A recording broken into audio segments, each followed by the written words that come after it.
guys, so I'm sure you've seen, or at least most of you have probably seen my video on daily driving a Civic Si, or my first one, should you switch to a 2020 Civic Si. So to build off those videos, I kind of wanted to start, it's not going to be quite often, but I wanted to start a new, I don't know what you'd call it, just a new series, I guess, where each video I'll go over something specific about my car. So for this first episode, I'm going to go over the KTuner, and they're going to be shorter videos. It's going to be me talking, but hopefully for the people that write in the comments saying they have a question on this or a question on that, it'll give you a little more information on each individual aspect of the car. So my next one's probably going to be on like the air conditioning system in this car. It's starting to get a little hotter now, and like yesterday was 86 degrees and my air conditioner in my car wasn't up to par. So I'm going to make a video on that, and there's a whole backstory to it that a lot of people probably don't know from Honda corporate and from other people that have had this car. So it'll just give you a general information that I don't think the mass public knows about each car. This one's a little different because since it's the first one, I'm going to be talking about the KTuner. And I absolutely love the KTuner. It's so cool, first of all, to look at and see in your car a 5-inch touchscreen sitting on your dash that gives you engine diagnostics. It gives you real-time information about how the car's running. Knock control. I mean, I have the coolant temperature on here, so I know exactly when my car's warmed up. But there's also a downside to it, so I'm going to go over both. If we think about the positives without thinking about anything else, just the positives of it, you have a tuner in your car. You literally have more horsepower right at your fingertips. I mean, I could turn off cruise control and I have 3 base maps, or 3, I should say, maps that I can run with each tune. So I run the TSP Stage 1 tune. I think it's the best all-around tune for this car and for how I drive. I mean, most of the time I keep it in map 1, which is just the same as stock, because I really don't need any more horsepower. Sometimes if I'm driving around, like right now, I'll be in map 2 in regular mode, not sport mode, because I don't want to make too much boost. There's really no point to making more boost when I'm driving 25 miles an hour through a neighborhood.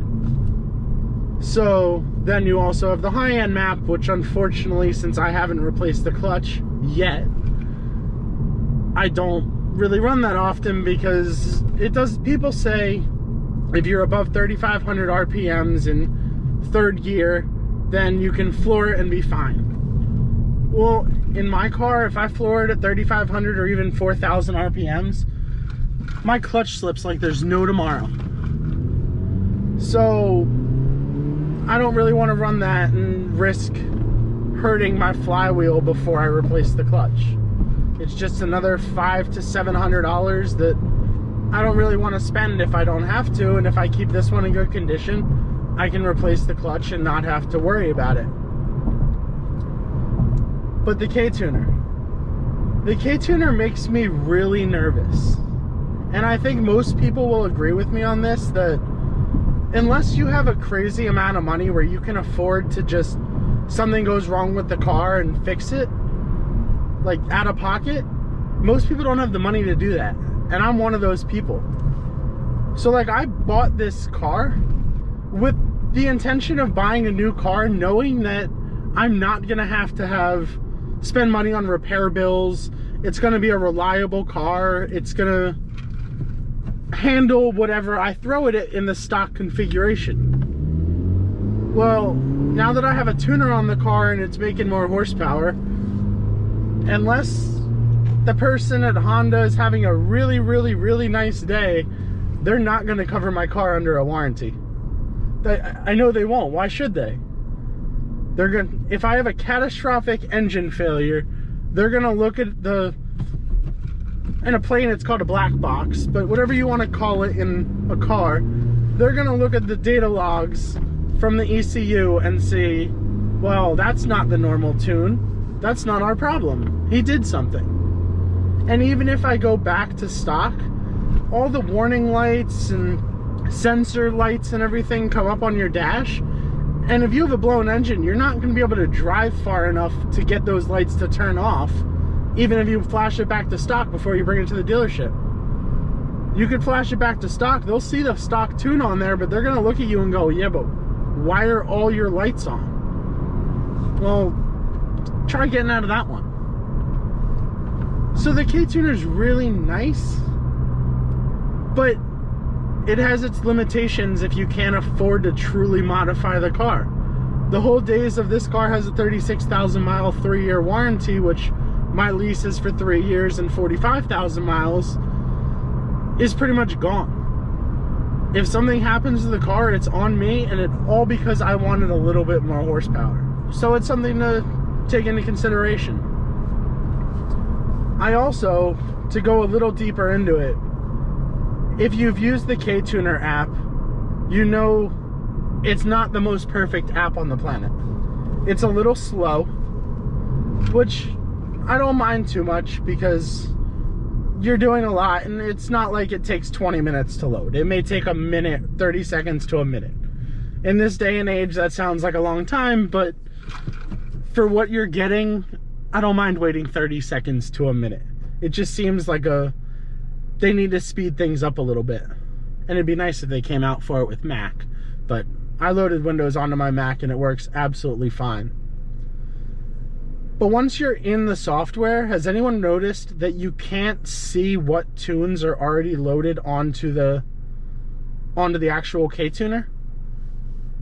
Like, if I save a tune as, say, 19.5/21.5, well, I have 3 of them saved on my computer because I've done 3 different edits to them, and I can't tell which one is on my tuner because I've labeled them all 19.5/21.5, and so it doesn't tell me what I have loaded.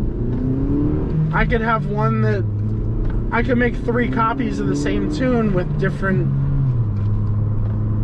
boost pressures, different aggressive spool, and all that stuff on it, but I'm not able to tell which one's actually loaded onto the KTuner. So a lot of the times I find myself plugging the KTuner into the computer going, okay, which one do I want on here, and just reloading it, even if it might have been the same one that's actually on there, but I don't remember.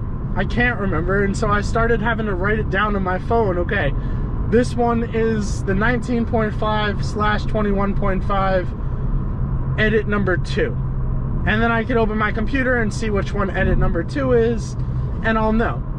But that's the easiest way to do it. You'd think that in the KTuner software it would tell you each tune that's loaded onto your tuner, and it doesn't.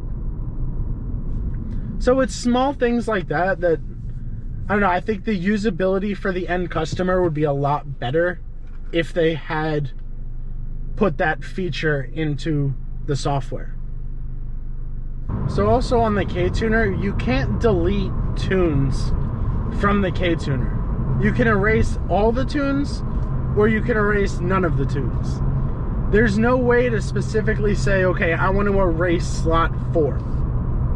The only way to do it is to clear all of them and reload the whole KTuner, which I don't understand, because I have one on here in my slot 1 that's like stock to start and then 19.5 PSI in sport mode. Well, I've realized that I'm never going to use that tune, because if I'm gonna have it tuned, I'm gonna use something that's a dual map, that's a little more aggressive, to not drive a stock car when it's tuned. So I can't get rid of that unless I clear all the tunes on my KTuner, but I don't want to clear them all and then have to reload them all, because it takes a while. I mean, having to search through exactly what tune I want on here and going through all the settings and things like that for, say, 3 new tunes even, and then coming back out to the car and reflashing it to make sure it's the right one, it's just kind of a hassle. So I feel like they need to be able to erase slots in there. You can't base this whole product though based off of the user interface from the software though. The KTuner really spends most of its time sitting in your car, and I absolutely love that. One thing I did notice though is when I went up to set up the LED lights, I thought you were setting up all the LEDs as a whole. So the first time I did it, I set it for the start was, I was doing it by RPM, and the start was 4,500, the end was 6,500, and then the warning was anything over 6,500. Well, so I saved it, brought it out to my car, put it back, like started driving the car, and only the first light would light up. And I couldn't figure out why for the life of me. And then I finally found out that you have to set up each LED individually. So I went in 400 RPM increments. There were 5 lights, 2,000 RPMs.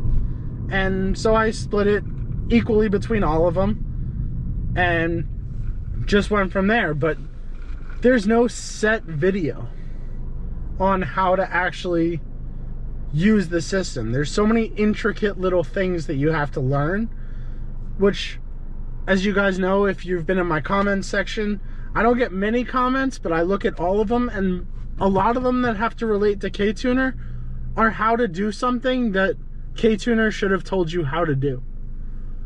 Like loading a tune onto a car. Well, they should have made better instructions. They just say turn on your car and flash it. Well, to someone who's never used a KTuner before, you got to know how to go into the menu. You got to know that your engine can't be running. You got to know like how to set up your car properly to be tuned. So I'm going to try and make videos. I mean, if you guys have any questions and want to know something specific, please feel free to leave them in the comments. I know that when I was getting the KTuner, I was going through a little bit of issue where I was trying to find more information about exactly how to do it because I've never owned a tuner before. And there's some great people on YouTube. There's a company down in Florida that made a YouTube video about everything you need to know with the KTuner. And it's a long video, and I don't think it's, they say that we'll teach you everything you need to know.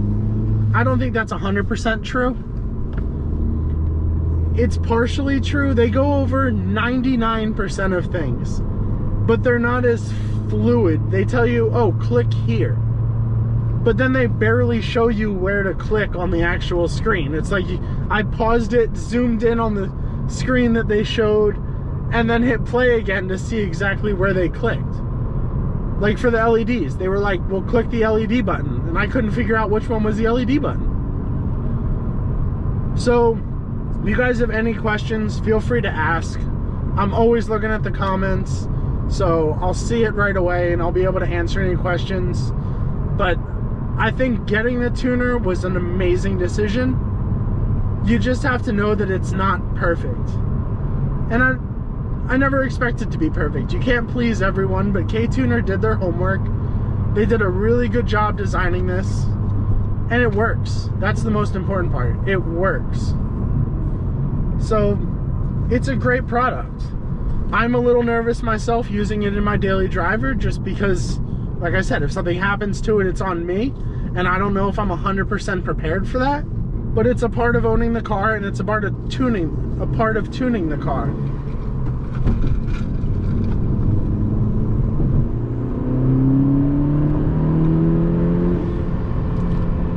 I think it makes the car sound absolutely amazing though. Pushing more boost through this car